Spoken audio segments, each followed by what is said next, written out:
bank account খোলোতে যিটো mobile number দিব লাগে সেই মোবাইল নাম্বাৰটো এই এজেণ্টসকলে দিয়ে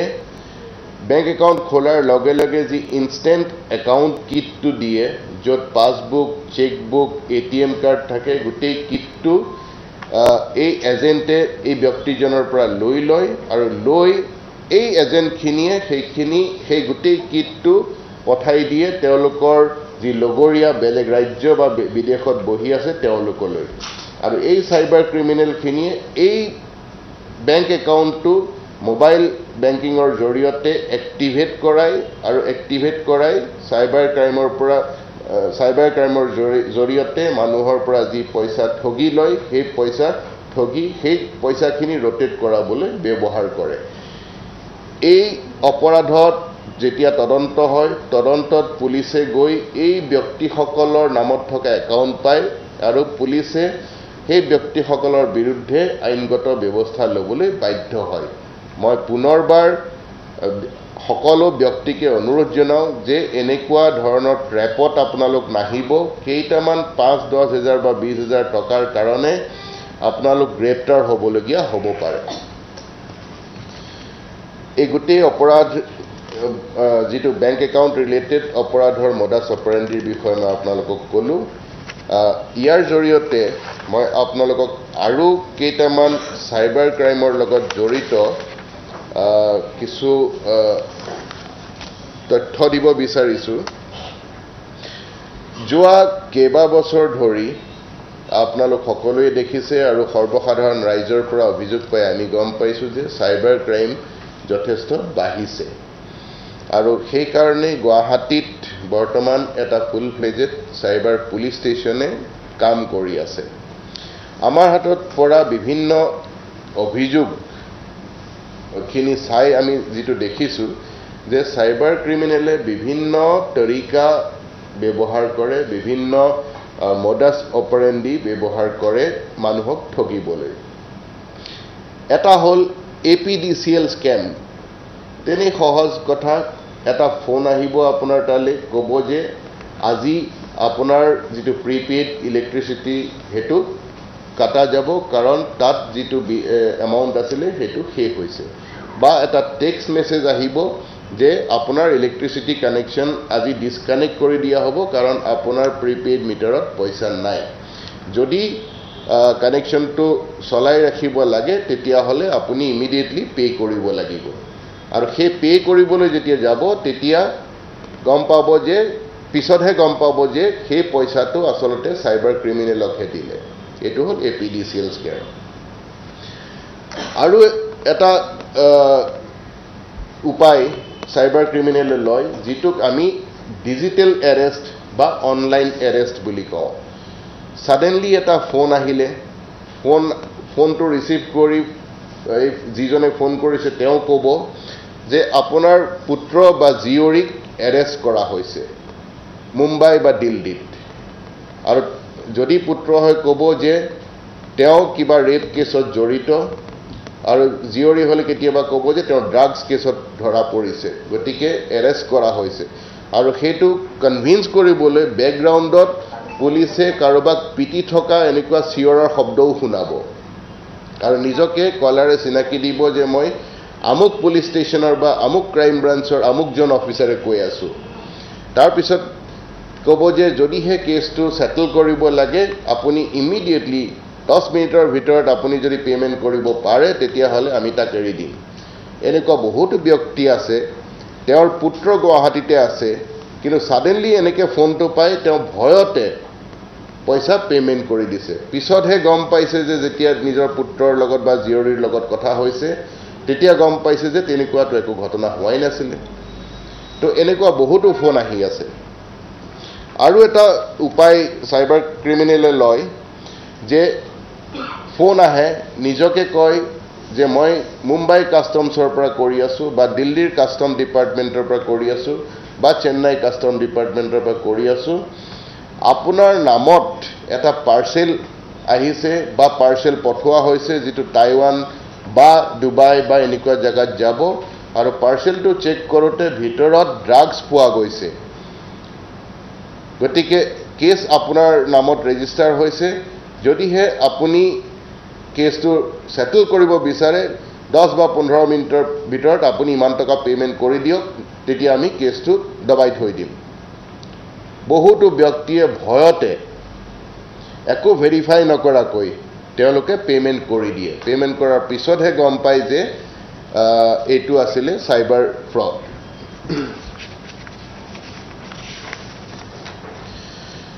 আৰু এটা দেখা যায় বৰ্তমান খুব সঘনাই আমি অভিযোগ পাব ধৰিছো লোন এপ এনেকুৱা বহুতো এপ্লিকেশন এপ বুলি যাক আমি কওঁ এপ্লিকেশন আছে যি পাব্লিসিটি দি থাকে আমি লোন দিও বুলি তো আমাৰ বহুতো ব্যক্তিয়ে সহজলভ্য লোনৰ আশাত তাত নিজকে ৰেজিষ্টাৰ কৰাই তাৰ পৰা লোন লবলৈ গৈ লোন পেমেন্টৰ নামত বহুতো নিজৰ খুব হাৰ্ড আৰ্ন মানি হেৰুৱাই গতিকে এনেকুৱা আনভেৰিফাইড এপৰ পৰা যাতে কোনো ব্যক্তিয়ে লোনৰ লেনদেন একো নকৰে কেতিয়াবা আৰু এটা স্কেম আছে যে ওয়াৰ্ক ফ্ৰম হোম আপোনাৰ তালে এখন মেইল আহিলে বা এনেকুৱা ধৰণৰ এডভাৰটাইজমেন্ট দিলে যে আপুনি এখিনি কাম ঘৰতে বহি কৰিব পাৰিব তাৰ কাৰণে আপুনি ৰেজিষ্ট্ৰেচন কৰিব লাগিব আৰু আপোনাক কিমানকে পেমেন্ট কৰি দিয়া হ'ব একো ভেৰিফাই নকৰাকৈ বহুতে তেনেকুৱা সেই ওয়াৰ্ক ফ্ৰম হোম স্কেমত তাত নিজকে ৰেজিষ্টাৰ কৰাই কিছুমান কাম কৰি দিয়ে আৰু কৰাৰ নামতে তেওঁ নিজকে পেমেন্টও কৰি থাকে এনেকে বহুতো ব্যক্তি সৰ্বশ্ৰান্ত হৈছে এনেকুৱা আনভেৰিফাইড ৱেবছাইটত যাতে নিজকে ৰেজিষ্টাৰ কৰে কোনো ধৰণৰ পইচা পেমেন্ট যাতে নকৰে আৰু কোনো ধৰণৰ কাম যাতে কোনো ব্যক্তিয়ে নকৰে আৰু এটা দেখা যায় যে হোটেল বুকিং ফ্লাইট বুকিং বা বেলেগ ধৰণৰ যিকোনো বুকিং কিছুমান সাইট থাকে যিখিনি ভেৰিফাইড নহয় এই বুকিংৰ নামত বহুতো ব্যক্তি সৰ্বশ্ৰান্ত হোৱা দেখা গৈছে হেতু এটা সাইবাৰ ক্ৰিমিনেলৰ এটা উপায় মানুহক ঠগাৰ বহুতো ব্যক্তিৰ অভিযোগ আমি সাইবাৰ সেলত পাইছো য'ত মানুহে কোটিলৈকে টকা হেৰুৱাইছে ইনভেষ্টমেন্ট ফ্ৰডৰ নামত বহুতো এপ্লিকেশন আছে য'ত কয় যে ইমান টকা ইনভেষ্ট কৰিলে ইমান টকা ৰিটাৰ্ণ দিয়া হ'ব আৰু সেই যিটো ৰিটাৰ্ণ দিয়ে যথেষ্ট লোভনীয় 10% return per month 7% return per month আৰু বহুতো ব্যক্তিয়ে ইনভেষ্ট কৰাৰ পিছত এটা ফিক্টিচিয়াস ৰিটাৰ্ণ দেখুৱাই থাকে সেই ৱেবছাইটটোৱে যে আপোনাৰ পইচাটো যি ইনভেষ্ট কৰিলে আজি ইমান % বাঢ়িলে আৰু সেইটো হল ভাৰ্চুৱেল হে তাৰ পিছত সেই বহা দেখি পেলাই ব্যক্তিজনে আৰু বেছি পইচা লগাই দিয়ে আৰু পিছত দেখুৱাই যে আপোনাৰ হেতু 20% বাঢ়ি গল তো এই ব্যক্তিজন লাহে লাহে ট্ৰেপত সময় গৈ থাকে কিন্তু তেওঁ ফিজিক্যালি একো পইচা ঘূৰাই পোৱা নাই ভাৰ্চুৱেলি হে তেওঁ কৈ আছে যে আপোনাৰ পইচাটো 20% বাঢ়িলে 30% বাঢ়িলে আপোনাৰ নামত এটো একাউন্ট খোলা হৈছে একাউন্টত আপোনাৰ পইচা বাঢ়ি ইমান টকা হৈছে গৈ এনেকে বাঢ়ি যেতিয়া সেই পইচাখিনি উলিয়াবলে বিচাৰতেহে গম পাই যে হেতু পইচা আসলতে ভাৰ্চুৱেলি হে কৈ আছে তেনেকুৱাটো একো পইচাই নাই whereas এই ব্যক্তিজনেটো অলৰেডি যিটো বেংক একাউন্টত পেমেন্ট কৰিব বা যিটো ৱেবছাইটত পেমেন্ট কৰিব দি আছিল তেওঁ নিজে পেমেন্ট কৰি কোটি টকা লৈকে হেৰুৱাইছে গতিকে আনভেৰিফাইড এনেকুৱা কোনো ধৰণৰ ইনভেষ্টমেন্ট এপত যাতে আমাৰ ৰাইজে কোনো ধৰণৰ টকাৰ বিনিয়োগ নকৰে এই গোটেইখিনি হল সাইবাৰ ফ্ৰড আমি চেষ্টা কৰি টকা উলিয়াবলৈ চাও কিন্তু আমি যথেষ্ট কম পৰিমাণেহে সফল হ'ব পাৰিছো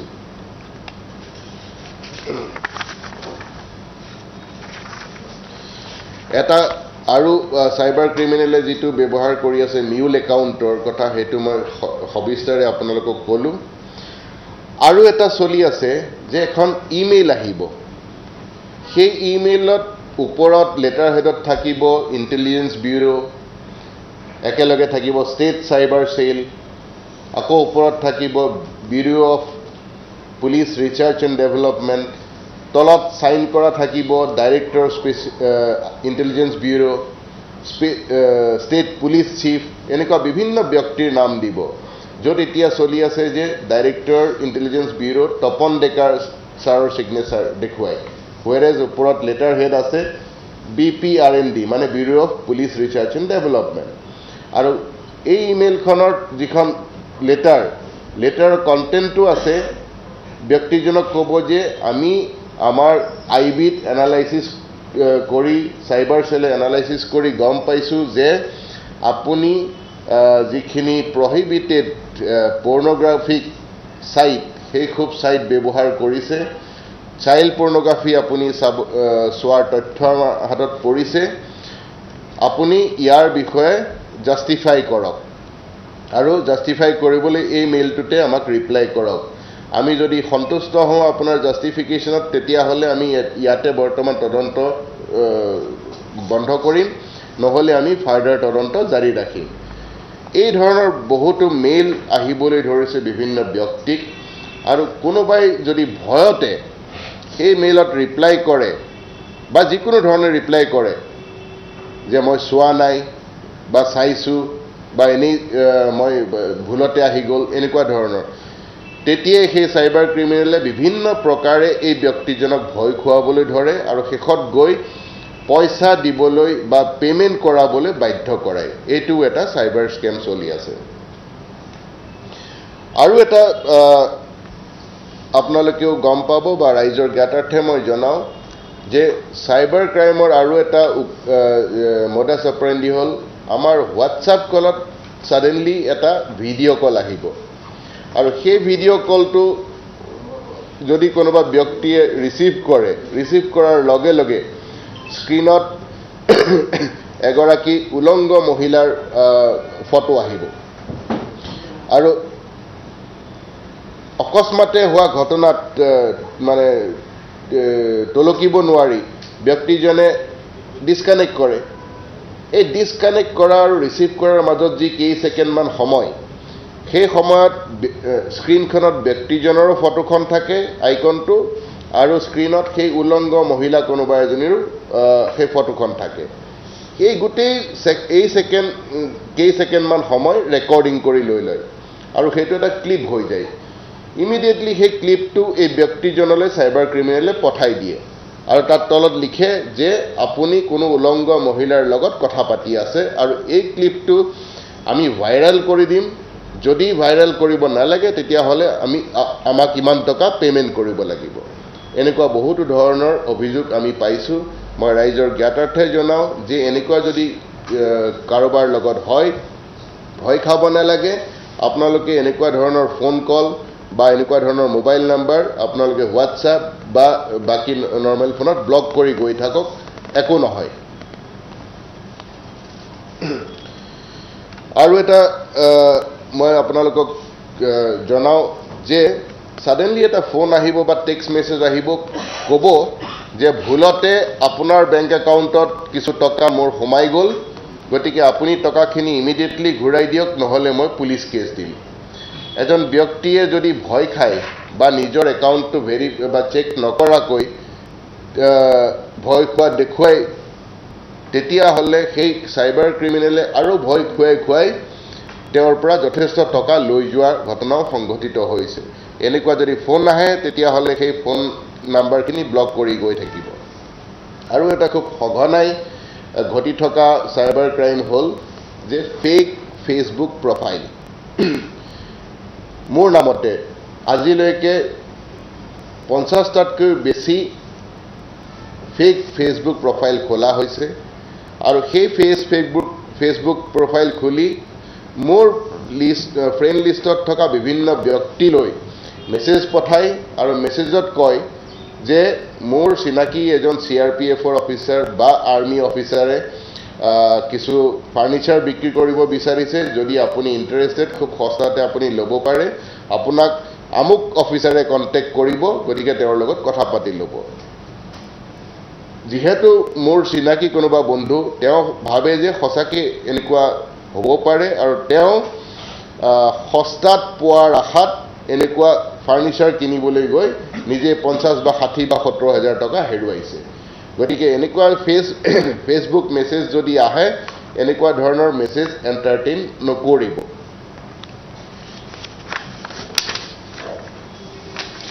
এটা নতুন ঘটনা পোহৰলৈ আহিছে চাইবাৰ ক্ৰাইমৰ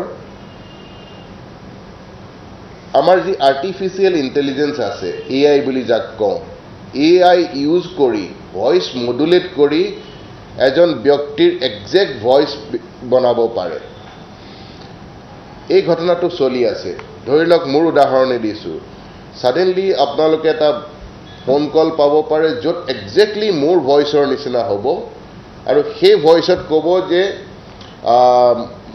মোৰ আমুকজন বন্ধু আছে তেওঁক অলপ পইচাৰ দৰকাৰ আছে আপুনি যদি দিব পাৰে ইমিডিয়েটলি দি দিয়ক পিছত মই হেতু আপোনাক ঘূৰাই দিম এনেকুৱা ঘটনা সংঘটিত হৈছে যদি এনেকুৱা আননোন ফোন নাম্বাৰৰ পৰা এনেকৈ কল আহে মই ৰাইজক অনুৰোধ জনাও যে আপোনালোকে এনেকুৱা ফোন কল এন্টাৰটেইন নকৰিব আৰু নিজৰ কষ্টপাৰ্জিত ধন যাতে আপোনালোকে নেহেৰুৱায়